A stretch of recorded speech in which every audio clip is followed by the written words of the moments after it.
Saya percaya semua kita sangat-sangat merindukan kebaikan Tuhan dalam hidup ini. Tidak ada seorang pun di antara kita yang menolak kebaikan Tuhan. Oh, sombong sekali kita kalau kita menolak kebaikan Tuhan. Karena dalam kebaikan Tuhan itulah kita mendapatkan semua hal yang kita perlukan dalam hidup ini. Tapi kebaikan Tuhan itu tidak bisa dinikmati oleh semua kita yang hanya berstatus sebagai anak-anak Tuhan atau orang Kristen. Tidak. Bahkan kebaikan Tuhan pun tidak bisa dinikmati oleh siapa saja umat manusia. Kenapa begitu?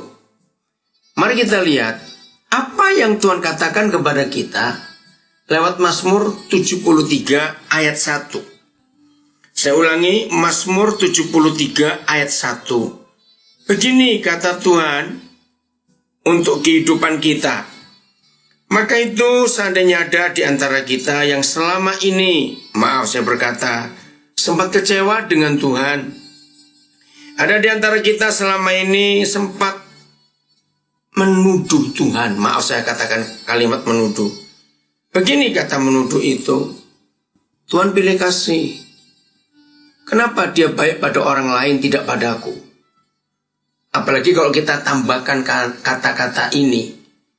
Aku tahu loh orang itu jahat. Aku tahu hidupnya gak benar. Tapi kok enak? Sepertinya gak pernah ada malapetaka. Nah, kita berlanjut dengan menganggap Tuhan pilih kasih. Kalau kekecewaan ini tidak segera diatasi, kita berlanjut. Maka kita mulai coba mengungkit-ungkit jasa-jasa kita, kebaikan-kebaikan kita yang pernah kita buat untuk Tuhan katanya. Misalnya, oh saya ini aktif sekali. Ketika semua orang belum datang untuk ibadah di gereja, saya datang duluan. Saya buka kunci, saya rapikan kursi, saya bersihkan lantai, saya siapkan ini, siapkan itu misalnya. Tapi kenapa Tuhan begini? Apa salahku? Kenapa tetanggaku atau saudaraku yang aku tahu bagaimana hidupnya gak benar? Tapi kenapa dia enak sekali? Tidak ada malapetaka, gak ada kesulitan. Sobat semua yang diberkati Tuhan, kalau kita meneruskan membiarkan hati kita dikotori oleh semua macam kekecewaan kepada Tuhan kita, maka lama-lama kita akan pahit hati kepada Tuhan. Betapa ngeri kalau kita makin jauh dari Tuhan kita. Siapa kita yang bisa menjauh dari Dia? Inilah firman-Nya yang kita harus dengar. Mazmur 73 ayat 1. Sesungguhnya Tuhan itu baik bagi mereka yang tulus hatinya, bagi mereka yang bersih hatinya. Saya ulangi, Mazmur 73:1. Sesungguhnya Tuhan itu baik bagi mereka yang tulus hatinya, bagi mereka yang bersih hatinya. Ternyata Tuhan kita, walaupun Dia sangat baik, tidak bisa baik kepada semua kita manusia. Ada persyaratan yang Dia minta. Dan persyaratannya sebetulnya sederhana, tidak berat, dan tidak banyak. Cuma satu, yaitu hati kita. Harus bersih. Hati kita harus murni. Hati kita harus tulus. Hati kita harus transparan. Mari kita bahas, mengapa Tuhan tidak meminta aktivitas keagamaan kita. Nah, inilah bedanya Tuhan kita dengan Tuhan-Tuhan yang lain. Karena kita semua tahu Tuhan kita itu maha tahu. Bahkan sedalam-dalamnya isi hati kita pun Dia tahu. Bahkan kita sering mendengar ada firman Dia sering diucapkan. Kita tidak perlu banyak bicara kalau kita datang kepada Tuhan. Karena sebelum kita bicara, dia sudah tahu kita mau bicara apa. Karena dia bisa membaca isi hati kita. Nah, sobat semua mereka yang diberkati Tuhan, yang menentukan kita ini dapat menikmati, merasakan kebaikan-kebaikannya, itu bukan aktivitas kita. Karena Tuhan adalah satu-satunya pribadi yang mampu membaca, memeriksa, mengetahui hati kita tanpa perlu diberitahu oleh orang lain. Maka dia tidak perlu aktivitas kita. Maaf, aktivitas keagamaan kita itu kan dilihat oleh orang.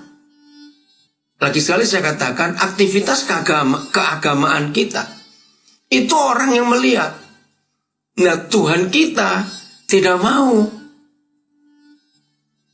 menilai kita dengan aktivitas keagamaan kita. Dia tidak mau. Dia mau hati kita yang tulus. Maka itu, jangan coba-coba menunjukkan kepada Tuhan aktivitas kita dalam keagamaan kita.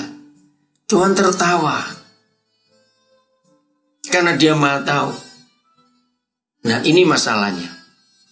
Satu-satunya tempat yang paling rahasia dalam hidup kita manusia itu bukan dompet kita. Bukan ATM kita yang pinnya kita sering ganti. Tidak. Satu-satunya tempat rahasia dalam hidup kita bukan almari kita yang kemana-mana kuncinya kita bawa.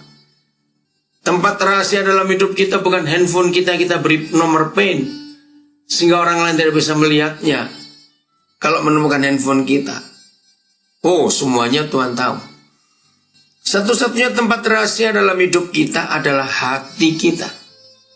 Hati kita ini hanya Tuhan dan kita sendiri yang tahu. Artinya begini, suami istri sudah sekian puluh tahun menikah, bulan Agustus nanti ada satu keluarga yang sudah minta saya untuk memimpin ibadah di ulang tahun pernikahan yang ke-60. Wah, itu satu kebanggaan buat kami suami istri. Kalau kami itu diundang, hadir, apalagi disuruh memimpin ibadah, di ibadah-ibadah syukur sekian puluh tahun usia pernikahan. Kalau saya hitung Agustus nanti saya akan hadir, itu berarti sudah hampir 10 kalau tidak salah pernikahan, ulang tahun pernikahan yang ke-60 yang saya pernah hadir. Selama saya hidup ini saya pernah hadir di 4 kali pernikahan yang ke-70 tahun. Kalau ke-50 tahun sudah sering sekali. Bahkan Oktober 2006, saya nggak akan lupa itu, saya hadir di pernikahan yang ke-80 tahun. Wah, itu rekor buat saya. Saya belum pernah ketemu lagi pernikahan sekian yang 80 tahun itu. Nah, berapa lama pun suami istri itu menikah, percayalah, sang istri tidak akan pernah tahu isi hati sang suami, atau sebaliknya, nggak tahu. Suami pun nggak tahu isi hati istrinya. Bahkan anak-anak dengan orang tuanya pun hati itu misteri, itu hati itu rahasia, nggak akan bisa ketahuan. Tapi Tuhan tahu. Dia sangat meneliti hati kita. Maka itu sobat suameka, Tuhan kita sangat benci kemunafikan, kepura-puraan. Jadi kita tidak bisa, maaf dalam tanda kutip saya berkata, menyuap Tuhan dengan aktivitas keagamaan kita. Nggak bisa. Aktivitas keagamaan kita hanya bisa dilihat, dinilai, dipandang oleh orang lain. Kita rajin ibadah, kita rajin berdoa, kita rajin mengikuti ritual-ritual ibadah kita. Itu orang lain yang melihat. Tapi hati kita hanya Tuhan yang tahu. Maka itu dia paling marah, tidak suka pada orang munafik. Karena Tuhan yang maha tahu, masa kita bohongin, kita tipu dengan aktivitas-aktivitas yang hanya manusia bisa melihat. Itu sebabnya mengapa sampai hari ini, bahkan sampai kapanpun juga, tidak pernah akan ada hakim yang adil di dunia. Sebaik-baiknya seorang hakim, sejujur-jujurnya seorang hakim tetap tidak bisa memutuskan sebuah perkara dengan sempurna. Karena tidak ada manusia maupun hakim maupun raja presiden yang bisa tahu isi hati orang. Seandainya Tuhan merubah keputusannya, hanya kepada para hakim Tuhan memberikan wewenang untuk bisa membaca isi hati orang, maka semua pengadilan di dunia hanya berlaku sekali, putus. Sebab hakim langsung bisa baca hati si terdakwa. Oh, ternyata kamu begini. Sebelum kamu buat itu kamu begini. Selesai pengadilan itu. Maka itu kenapa di pengadilan perlu saksi? Karena hakim dan jaksa tidak bisa menuntut apa-apa karena tidak tahu orang ini buat apa. Maka dihadirkanlah para saksi. Tapi Tuhan kita tidak perlu saksi. Karena dia tahu isi hati kita. Nah, sampai di sini, sobat Suamek yang diberkati Tuhan. Masih berani nggak kita mengungkit-ungkit kebaikan kita di hadapan Tuhan? Dengan mengingatkan Tuhan, dengan menunjukkan Tuhan apa saja yang kita pernah buat untuk dia. Misalnya dengan memberi banyak persembahan. Sekian juta, maaf. Menunjukkan latar belakang sekolah teologi kita, menunjukkan pengalaman-pengalaman kita. Berapa kali aku sudah terpilih sebagai majelis jemaat, dalam berapa periode, maaf. Tidak bisa. Itu semua aktivitas fisik kita. Dan hanya orang melihat. Tapi Tuhan melihat kita tembus sampai ke dasar hati kita. Nah ini loh masalahnya. Maka itu Sobat Someka yang awal tadi kita bahas, yang merasa kecewa dengan Tuhan, bahkan berani menuduh Tuhan kenapa Tuhan pilih kasih. Ayo kita jujur rendah hati. Ini aku. Dalam Mazmur 26 mulai ayat 2 dan dalam Mazmur 139 mulai ayat 23, pemazmur itu menulis dan itu jadi firman yang selama ini kita kaget karena kita hanya hafal doa Bapa kami.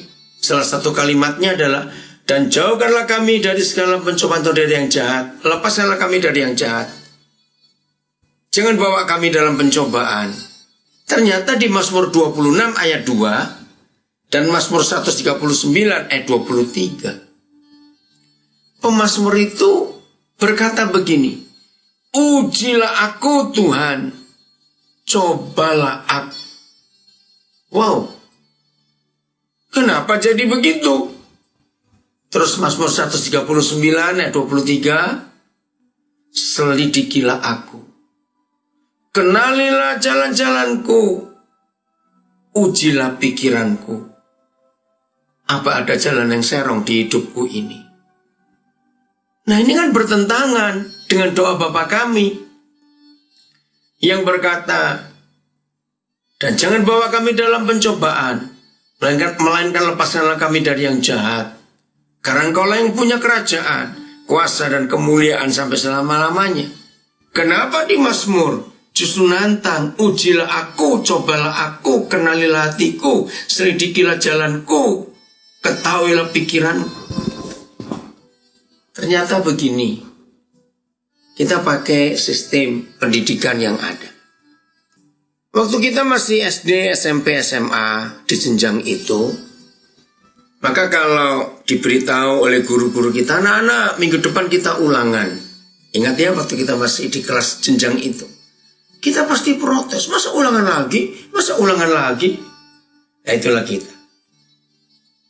Tapi kalau kita sudah di perguruan tinggi sistem yang ada sekarang, kenapa ya dosen kita ini tidak memberi ujian ya? Padahal kita sudah siap, kan begitu kata-kata para mahasiswa di antara teman-teman. Ditunggu, tidak ada berita ujian, apa yang kita sudah pelajari di semester itu. Maka mahasiswa yang benar itu berani datang kepada dosennya. Bu dosen, Pak dosen, kami sudah siap. Kapan ujian? Karena kita ingin segera naik ke semester yang berikut. Nah, beda tidak? Sahabat-sahabat mereka, ketika pemazmur pasal 26 ayat 2 dan Mazmur 139 ayat 23 dan seterusnya berkata, ujilah aku, cobalah aku, kenalilah hatiku, selidikilah batinku, lihatlah apakah di jalanku serong. Itu justru menunjukkan bagaimana hati kita siap diselidiki oleh Tuhan. Karena kita sebagai manusia, berapa kali kita pernah menemukan dalam hidup kita, kita tidak tahu kalau yang kita pikirkan, kita tidak tahu kalau yang kita buat, kita tidak tahu ya kalau yang kita rencanakan, itu ternyata salah. Pernah bukan ngalami hal seperti itu, tapi kita anggap itu benar. Dan itulah manusia, kita sering merasa benar, orang lain salah. Nah, dalam keadaan seperti itu, doanya pemazmur ini kita perlu ikuti. Ujilah aku Tuhan, cobalah aku. Selidikilah jalanku, ketahuilah pikiranku. Itu indah sekali kalau kita berani membiarkan Tuhan menguji kita. Itu bukan sombong, betul kamu? Berkata kepada Tuhan, ujilah aku, cobalah aku. Berani kamu? Ya harus berani kalau kita sudah dewasa dalam hidup kekristenan kita. Sungguh, kita nggak pernah tahu isi hati kita itu apa. Sampai pada suatu titik ujian itu datang. Baru kita sadar, oh iya, ternyata aku masih begini. Kita ingat 2 kisah di perjanjian lama yang sampai hari ini masih merupakan pertentangan banyak anak-anak Tuhan. Yang pertama di Kejadian pasal 3. Kalau memang Tuhan tahu bahwa Adam dan Hawa itu bakal akan jatuh dalam dosa, kenapa dia beri ujian dengan menciptakan pohon yang buahnya disebut pengetahuan baik dan jahat? Untuk apa? Kenapa sih nggak dibuang saja pohon itu, nggak usah diciptakan? Kan indah, kan enak. Pasti banyak kita yang berpikir begitu. Tapi mari kita jujur pada diri kita sendiri. Kalau kita nggak pernah diuji, kita nggak pernah dites, kita sendiri tidak akan tahu kemampuan kita sampai di mana. Lalu yang kedua itu di Ulangan pasal 8. Nah, saya akan baca dulu Ulangan pasal 8 ini. Hal yang sama pernah terjadi dalam hidup umat Tuhan dalam perjalanannya keluar dari Mesir. Ulangan 8 mulai ayat yang pertama sampai ayat yang ketiga. Begini kata Tuhan, Ulangan 8 ayat pertama sampai 3.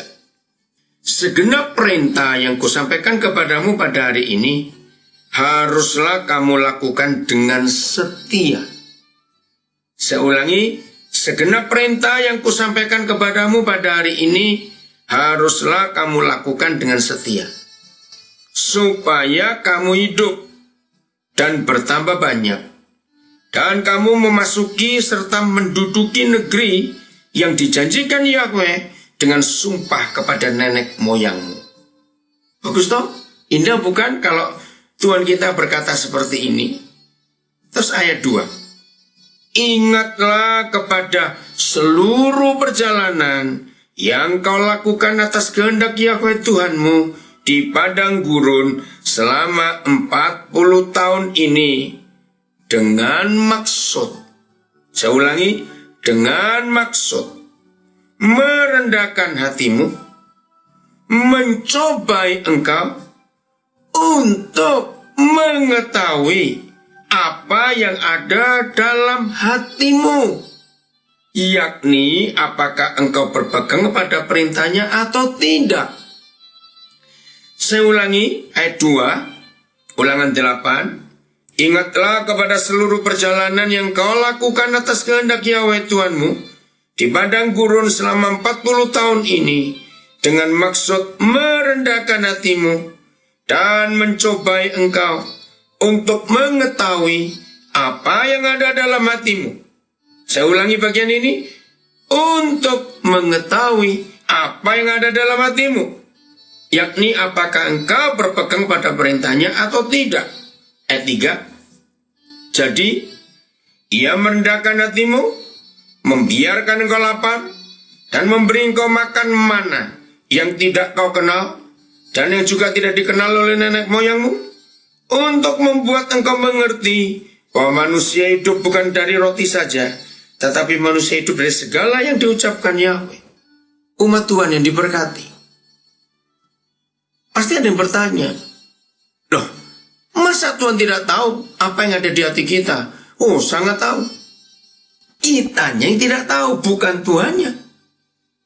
Kitanya yang tidak tahu apa yang ada dalam hati kita. Maksudnya begini, kita boleh merasa hebat sebagai umat Tuhan. Artinya, oh aku ini taat tuh. Aku ini tunduk pada hukum-hukum Tuhan. Aku ini melakukan firman Tuhan. Oh, aku ini hidupnya begitu loh. Seringkali kita merasa begitu. Tapi sesungguhnya isi hati kita belum tentu. Nah, untuk membuktikan yang kita ucapkan lewat mulut kita itu sama dengan isi hati kita, itu namanya ujian. Ada tes, betul tidak? Nah, itulah manusia. Tanpa mengalami tes, tanpa mengalami ujian, kita sendiri tidak akan tahu. Betul kita sudah taat, betul kita memegang hukum Tuhan, betul kita sudah melakukan perintah-perintahnya. Nggak tahu, harus ada ujian. Oke, saya beri ilustrasi begini. Misalnya, di sebuah perguruan tinggi, ada mahasiswa yang hebat. Memang hebat. Dari semester 1 sampai semester akhir, nilainya nggak ada yang B. Bahkan A saja tidak ada. Nilainya semua A+, A+, A+, semua semester 1, semester 2, sampai semester 8. Dosen-dosen pun kagum. Ini anak pasti cum laude. Karena A+ semua nilainya. Sobat Swamega, apa yang terjadi pada dosen di perguruan tinggi itu, dosen-dosen di perguruan tinggi itu, ketika masuk ujian akhir sebelum skripsi, mahasiswa ini berkata, Ibu Bapak dosen yang terhormat, bukankah sudah merupakan fakta bahwa sejak semester 1 sampai semester akhir ini nilai saya nggak ada yang A atau B, tapi A+ semua. Boleh nggak saya nggak ikut ujian? Kira-kira kalau kita dosen-dosennya, kalau kita ini pengambil keputusan di perguruan tinggi negeri itu, kira-kira kita meluluskan nggak permintaan mahasiswa yang secara fakta dari semester 1 sampai semester akhir A+ semua nilainya. A tidak ada, apalagi B. Apakah kita setuju berkata baik? Kalau gitu kami tidak menguji Anda, sebab Anda sudah hebat. Nggak mungkin. Nggak mungkin. Maka kita sebagai dosen berkata, kami tidak meragukan kejeniusan Anda, kehebatan Anda dengan nilai sehebat ini sejak semester 1. Tapi untuk ujian akhir ini, Anda yang akan menilai diri Anda sendiri, mampu atau tidak, dan apakah Anda betul mempertahankan nilai-nilai A+ saudara, maka harus ikut ujian. Dosen tahu ini orang hebat, kita tahu sebagai dosen-dosennya. Nah, umat Tuhan yang berbahagia, itulah bentuk ujian yang Tuhan beri. Jadi kalau ada di antara kita yang selama ini, maaf dalam tanda kutip saya berkata, sering menyalahkan Tuhan. Karena, kenapa Tuhan ciptakan pohon pengetahuan baik dan jahat? Oh, seandainya nggak ada pohon itu, dunia nggak akan sejelek ini. Nah, ini jawabannya. Ternyata mereka tidak taat, Adam dan Hawa itu. Waktu diuji, mereka gugur. Tapi Tuhan kita baik, bukan? Walaupun dihukum karena salah, tetap manusia itu miliknya. Maka Tuhan yang berkorban. Nah, ini loh masalahnya dalam hidup kita. Maka itu dalam hidup pernikahan kita, suami istri. Bagaimanapun masing-masing kita menjaga hidup kita supaya nggak ada pertengkaran di rumah tangga. Ada seorang suami yang begitu baik, menjaga, aduh aku nggak mau ribut dengan istriku. Ternyata istrinya juga sama, aduh aku nggak mau ribut dengan istriku, dengan suamiku. Bagus bukan rumah tangga seperti ini? Tapi tetap perlu dites. Betul tidak nggak mau ribut terus? Maka satu hari tiba-tiba terjadi masalah. Nah di situ ujiannya. Apakah betul suami istri ini nggak mau ribut atau jadi ribut? Kalau memang betul nggak mau ribut, ya mereka saling ngampuni. Mas, sorry ya ma, pak, maaf ya pak. Nah baru betul. Oh isi hatinya sama kalau begitu. Jadi ujian itu bagus. Ujian itu penting, mutlak dalam hidup kita untuk mengetahui isi hati kita. Sobat Someka yang dikasihi Tuhan, percayakah bahwa hati kita sering berubah-ubah? Yang namanya manusia ini, hati ini gak pernah 100% sama terus, tetap terus. Kita harus akui itu. Maka itu ujian harus ada untuk mengerti apakah hati kita masih melakukan dan taat pada firman Tuhan atau tidak. Saya ulangi lagi di Ulangan 8 ayat 2. Kalimat ini. Dengan maksud merendahkan hatimu dan mencobai engkau untuk mengetahui apa yang ada dalam hatimu. Apa yang diingin diketahui? Yakni apakah engkau berpegang pada perintahnya atau tidak. Jadi harus tahu hati kita ini masih berpegang pada perintahnya atau tidak. Nah untuk tahu itu ada ujian. Diuji, dites. Jadi nggak bisa tidak. Maka kalau demikian hidup kita luar biasa Sobat Someka. Kita akan menjadi umat Tuhan yang terus-menerus menikmati kebaikan Tuhan dalam hidup ini. Menyenangkan sekali, indah sekali. Jadi saya ulangi lagi, karena Tuhan kita maha tahu, maka dia tidak bisa kita suap. Maaf saya pakai kata ini. Tuhan tidak bisa kita suap dengan aktivitas keagamaan kita. Saya lanjutkan di Mazmur 73. Pemazmur ini berdoa kepada Tuhannya. Ternyata ini alasan Bapa di surga memasukkan doanya pemazmur, yaitu Asaf di pasal 73 ini sebagai firman Tuhan. Karena dia iri hati. Ayat 2, saya mulai baca Mazmur 73. Tetapi aku, sedikit lagi maka kakiku terpeleset, nyaris aku tergelincir. Kenapa? Sebab aku cemburu kepada pembual-pembual, orang-orang yang merasa hebat dirinya. Kalau aku melihat kemujuran orang-orang fasik, nah ini dia iri hati, membanding-bandingkan. Aku tahu Tuhan tetanggaku itu jahat, hidupnya rusak betul. Aku tahu temanku yang itu, wah kalau di kantor itu korupsi, wah dia itu begini, dia itu begitu. Tapi kenapa hidupnya mujur? Kenapa hidupnya enak-enak terus? Nah kita nggak boleh lihat orang lain. Lalu ayat 4, begini kata pemazmur, sebab kesakitan tidak ada pada mereka, sehat dan gemuk tubuh mereka. Nah kita ini manusia yang melihat ke luar, fisiknya. Berapa banyak kita berkata begini ya, ini mata kita. Wih, kalau kita lihat ya, keluarga teman kita itu harmonis sekali. Luar biasa. Nah itu kan di luar. Maksudnya, kita kan gak pernah nginap di rumah mereka. Coba renungkan ini. Kalau kita melihat sebuah keluarga, entah itu kenalan kita, tetangga kita, teman kita, pokoknya di luar itu manis, harmonis, mesra. Maaf saya berkata, kita kan belum pernah nginap di rumah mereka. Cobalah nginap 3 hari. Atau lebih dikit, maaf ini. Betul nggak? Apa yang di luar dan di rumah itu sama? Nah ini masalahnya. Kita nggak bisa menilai orang waktu di luar. Maka itu tidak sedikit kejadian seperti ini. Keluarga-keluarga yang kita kenal harmonis di luar, manis, mesra, tiba-tiba bercerai.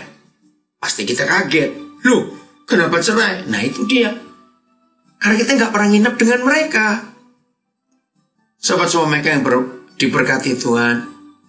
Kita di Nabire, pasti kita tahu, walaupun tidak semuanya.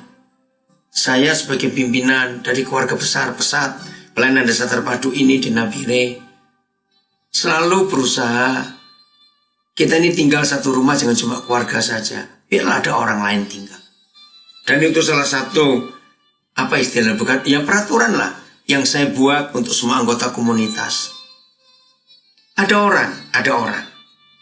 Kalau tidak tinggal satu rumah dengan orang lain, maka rumah-rumah kopal, rumah-rumah petak dekat-dekat, kami semua tahu, saling terbuka. Supaya nggak ada kemunafikan di antara kami.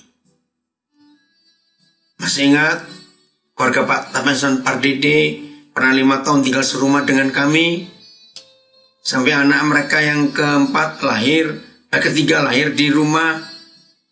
Nah itu contohnya supaya kami tuh nggak munafik lagi. Sampai saya berkata kepada banyak teman kalimat ini, maaf ya, maka itu para majelis gereja, mbak-mbak Tuhan, para pendeta, ini loh yang masalahnya. Sebetulnya kita ini bisa berlaku munafik, pura-pura. Itu di rumah atau di gereja? Saya ulangi, sebetulnya kita ini bisa berlaku pura-pura munafik itu di rumah atau di gereja? Jawabannya pasti tahu. Di gereja kita bisa munafik. Kalau di rumah munafik kan gak lucu. Mau munafik dengan siapa? Nah, waktu di luar kita kelihatan bagus, di rumah bagaimana? Saya menemukan dalam hidup ini, satu-satunya penyebab mengapa anak-anak tidak bisa respek kepada orang tuanya. Nah, kalau ada di antara pendengar radio Suara Menara Kasih ini sedang punya problem, sedang punya masalah, anak-anak kenapa nggak nurut? Anak-anak kenapa nggak respek? Anak-anak kenapa? Dulu waktu masih kecil, rajin sekolah minggu, beribadah itu rajin, berdoa. Sekarang setelah remaja, pemuda, kenapa? Kalau kami ajak ke gereja bareng tidak mau. Kami ajak ke acara-acara pesta, ada undangan ini, undangan itu, mereka tidak mau. Kepada para orang tua yang punya masalah dengan anak-anak dalam hal ini, maka hari ini jawabannya ada. Setelah sekian banyak tahun saya membuat penelitian. Kenapa ada anak-anak gak bisa respek, hormat kepada orang tuanya? Ternyata ini jawabannya. Anak-anak adalah pribadi yang tidak suka kemunafikan. Kita orang dewasa ini suka munafik. Anak-anak tidak. Begini rahasianya. Ketika kita di rumah tidak harmonis, apalagi kita suami istri, ayah ibu sering bertengkar. Mungkin kata-kata kita kotor, kata binatang, maaf. Tapi kalau mau keluar rumah, mau ke gereja, ibadah, mau ke acara pesta, begitu keluar rumah, pintu rumah, langsung, maaf saya berkata, kita seperti pemain sinetron. Kita gandengan berdua, suami istri. Maaf, umat Tuhan yang berbahagia, anak-anak kita marah. Mereka nggak suka. Mereka sakit hatinya. Untuk apa pura-pura di luar?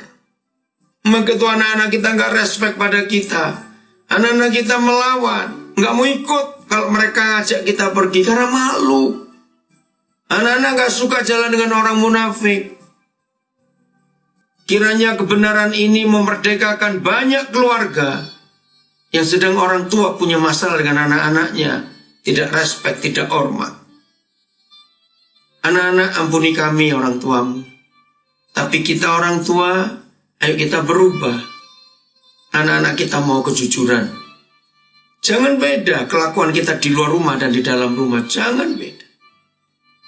Bahkan setelah sekian banyak tahun saya menjadi hamba Tuhan, ini alasan terbesar dan satu-satunya. Mengapa banyak mengapa ada, kalau saya nggak berkata banyak, anak-anak pendeta tidak mau mendengarkan khotbah orang tuanya sendiri yang sebagai pendeta. Alasannya adalah ini. Kalau kelakuan kita sebagai hamba Tuhan, waktu kita di mimbar dan di rumah, beda. Anak-anak kita kecewa. Jangan paksa mereka untuk mendengarkan khotbah kita, sebab kita munafik. Itu masalahnya. Saya menemukan tidak sedikit anak-anak hamba Tuhan jadi rusak hidupnya, kecewa. Ya karena kita gak tulus. Kemunafikan itu ada.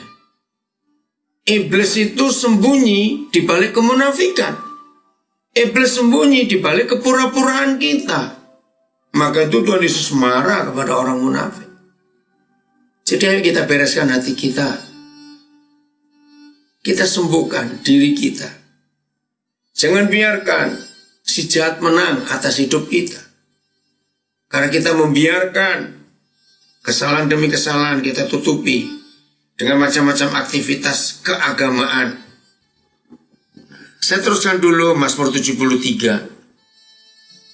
Masih ayat 4. Ketika Asaf sempat iri hati, sempat kecewa dengan Tuhan, sebab kesakitan tidak ada pada mereka, sehat dan gemuk tubuh mereka.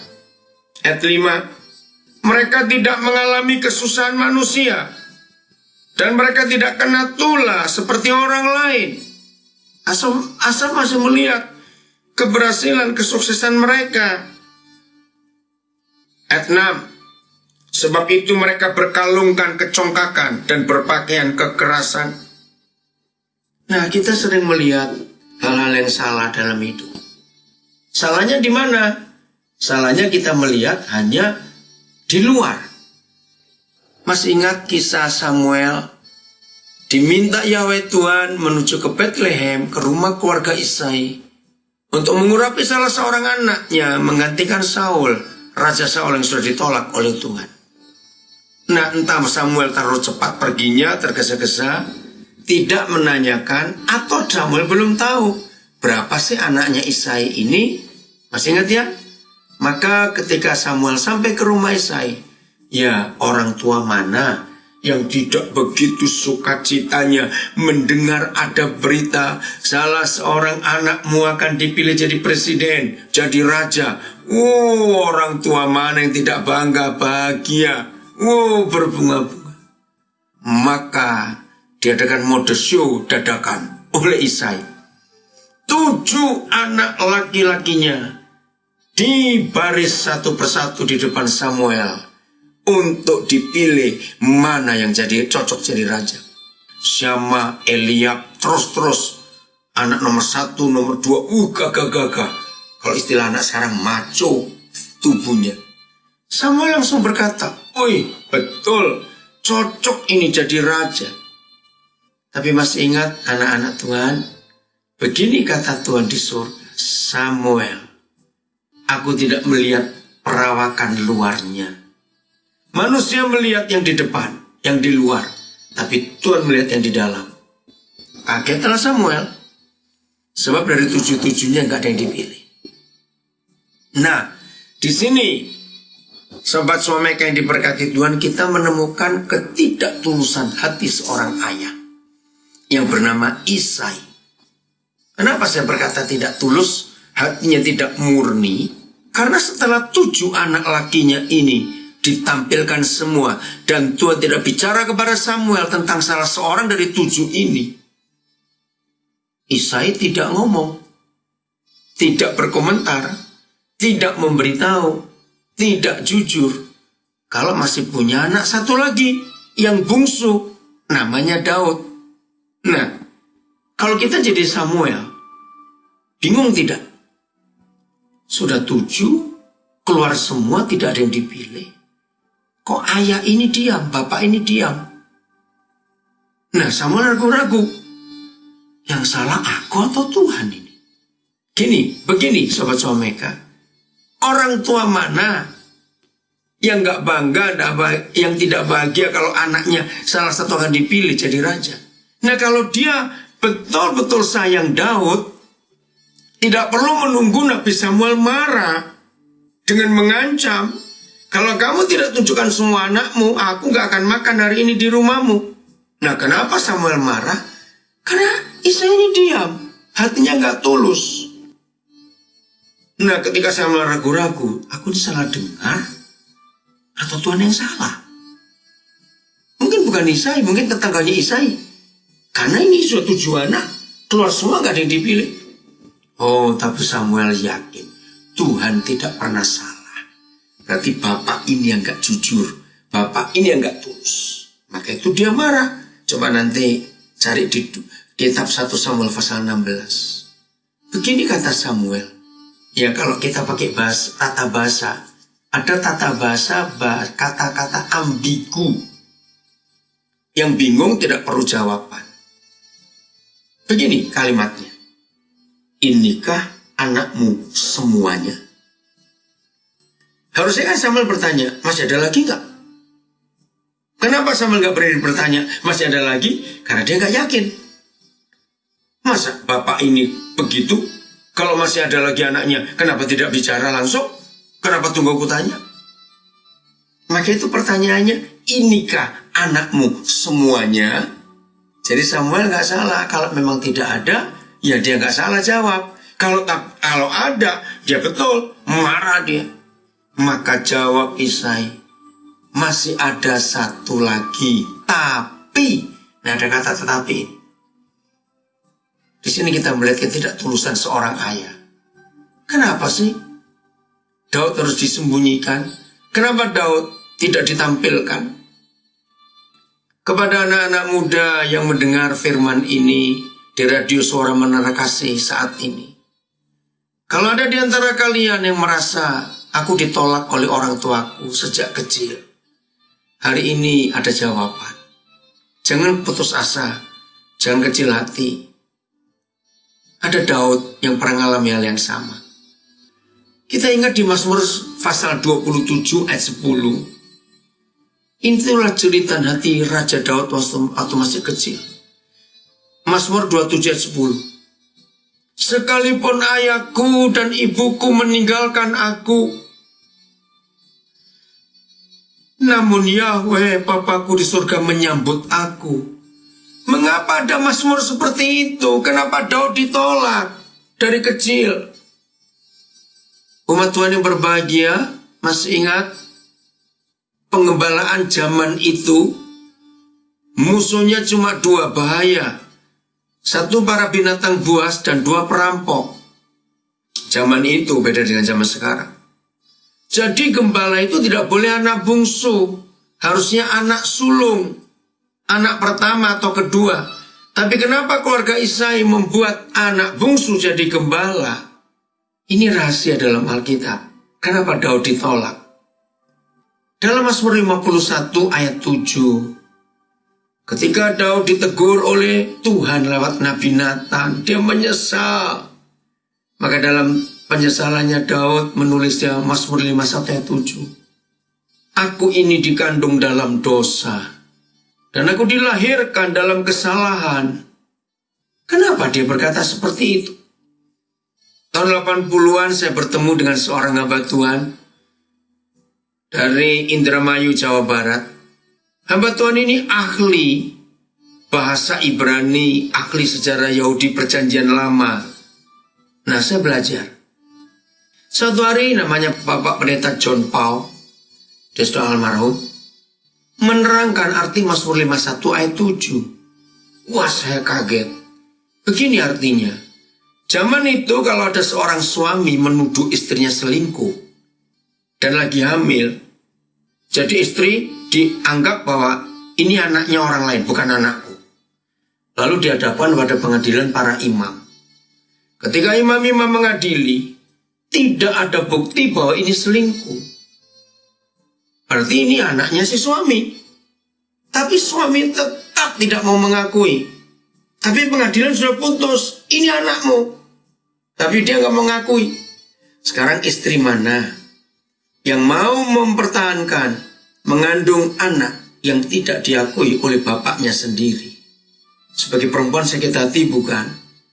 Nah, ternyata dari situ ibunya Daud pun benci. Nah, dalam tradisi Yahudi pada zaman itu, maka istri yang dituduh selingkuh tapi tidak terbukti dan dia kecewa, dia marah, maka sambil pegang perutnya yang sedang membesar, istri ini berkata, mama ini berkata, nah, Kamu ini dikandung dalam dosa karena bapakmu tidak percaya kalau kamu anaknya. Dan nanti kalau kamu lahir dalam kesalahan. Karena mama akan melahirkan kamu di dalam kesalahan. Ini yang gak diakui oleh bapakmu. Sobat Suameka, ternyata Daud sudah ditolak sejak dalam kandungan. Bukankah dalam masyarakat kita ada kasus-kasus seperti ini? Ibu hamil tidak suka anaknya karena banyak alasan macam-macam. Ayah nggak ngaku itu anaknya. Nah otomatis dari sejak dalam kandungan sampai anak ini lahir, orang tuanya nggak ngakui, nggak suka. Nah zaman itu aborsi, pengguguran kandungan hukumannya mati. Nah satu-satunya cara supaya anak ini cepat mati, ayahnya memutuskan kamu jadi gembala. Sehingga kalau kamu ada binatang buas atau perampok biar kamu yang mati. Jadi kami nggak salah. Wih kejam sekali ini orang tua Daud. Tapi Tuhan menyambut dia sobat Suameka. Nah inilah ketidaktulusan orang tua. Hati yang nggak tulus. Maka kalau kita baca Mazmur 23, itu Daud sendiri.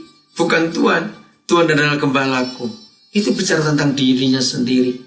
Daud itu sayang dengan domba-domba ayahnya. Dia rawat baik-baik. Wih hebat sekali. Sebelum kita akhiri, mari kita jujur, mari kita tulus. Hati kita bereskan. Hati kita jaga. Hati kita jagai baik-baik. Amsal 4 ayat 23. Begini bunyinya. Jagalah hatimu. Peliharalah hatimu. Awasi hatimu. Lebih daripada segala apapun yang harus kamu jaga. Sebab dari dalamnya terpancar kehidupan. Dengan kata lain sobat Suameka, kalau kita tidak menjaga hati kita, tidak membiarkan kekudusan bekerja, kita kotori hati kita izinkan iblis mengotori hati kita, maka yang muncul adalah kematian. Hati kita jadi kotor. Nah ini yang terjadi dalam banyak keluarga, dalam banyak persahabatan, dalam masyarakat, dalam gereja, dalam organisasi-organisasi. Karena kita mengotori hati kita sendiri. Hal-hal jahat kita masukkan, kebencian, kemarahan, tersinggung, curiga. Kita tumpuk semua di hati kita. Akhirnya hati kita jadi tempat sampah. Nggak murni, nggak tulus, nggak bersih, nggak jernih. Maka kita nggak bisa merasakan kebaikan Tuhan selama kita hidup. Jadi mulai hari ini, kalau kita ingin merasakan kebaikan Tuhan, bukan dengan banyak sembahyang, berapa jam sehari, bukan rajin ibadah, bukan. Tapi bersihkan hati kita. Jauhkan dari kemunafikan, jauhkan dari motivasi-motivasi tersembunyi, jauhkan dari kelicikan, jauhkan semuanya, jauhkan. Ayo sobat Suameka yang diberkati Tuhan, supaya banyak orang boleh melihat Tuhan lewat hidup kita. Karena kita dalam komunitas, dalam teman sekantor, anak-anak pelajar, mahasiswa, teman kampus, teman sekolah, kita semua teman dengan tetangga-tetangga kita, mereka melihat kebaikan-kebaikan Tuhan itu nyata di hidup kita. Jadi mulai hari ini jangan kita menyalahkan Tuhan lagi, jangan kita iri hati kepada yang lain, jangan menuduh Tuhan, pilih kasih, tidak. Kita bereskan hidup kita sendiri. Maka dengan menguduskan hati kita sendiri, otomatis kita akan merasakan kebaikan-kebaikan Tuhan. Ayat yang terakhir, saya akan baca di Ibrani pasal 12, ayat yang ke-15. Ibrani 12 ayat yang ke-15. Begini kata Tuhan dalam hidup kita. Ibrani 12 ayat yang ke-15. Jagalah, supaya jangan ada seorang pun menjauhkan diri dari kasih karunia Tuhan, agar jangan tumbuh akar yang pahit, yang menimbulkan kerusuhan, dan yang mencemarkan banyak orang. Apa itu akar pahit? Sakit hati, kemarahan, kejengkelan, sampai jadi dendam karena disimpan terlalu lama. Jangan menjauhkan diri dari kasih karunia Tuhan. Apa itu kasih karunia Tuhan? Pengampunannya. Jadi kalau kita tidak hidup dalam pengampunan Tuhan, berarti kita hidup dalam kepahitan karena tidak mau mengampuni. Mari kita belajar Sobat Swameka untuk mengampuni saudara kita. Belajar dari Tuhan cara mengampuni kita. Bagaimana sih Tuhan kita mengampuni kita? Tanpa memberhitungkan semua dosa kita. Tidak mengungkit-ungkit masa lalu, tidak mengingat-ingat dosa kita yang dulu. Nah seperti itu Tuhan ingin kita mengampuni saudara kita yang lain. Jangan biarkan akar pahit bertumbuh, itu merusak, mengacaukan. Banyak orang, komunitas, keluarga kita jadi rusak karena kepahitan itu. Bayangkan kalau suami istri tidak saling mengampuni, kakak beradik kandung tidak saling mengampuni, orang tua dengan anak dan orang tua tidak saling mengampuni. Mau jadi apa hidup kita? Tetangga, bersaudara, berteman, bersahabat, ayo saling mengampuni, jangan timbul akar pahit dalam hidup kita. Oh, kalau nggak ada akar pahit, hati kita bersih, hati kita jernih, maka kebaikan Tuhan pasti kita bisa rasakan. Roh Kudus menolong kita untuk jadi pelaku firman mulai hari ini. Jangan lagi ada orang munafik di antara kita. Maka kita jadi orang benar. Hidup ini indah kalau seperti itu. Mari kita menghampiri takhta kasih karunia Tuhan kita dalam doa ini. Bapa yang baik, kami bersyukur kepadamu untuk firman-Mu. Ternyata selama ini kalau kami sempat marah, kecewa, dan menuduh Tuhan pilih kasih, Tuhan tidak adil. Ternyata yang salah itu kami. Hati kami tidak murni, hati kami tidak tulus.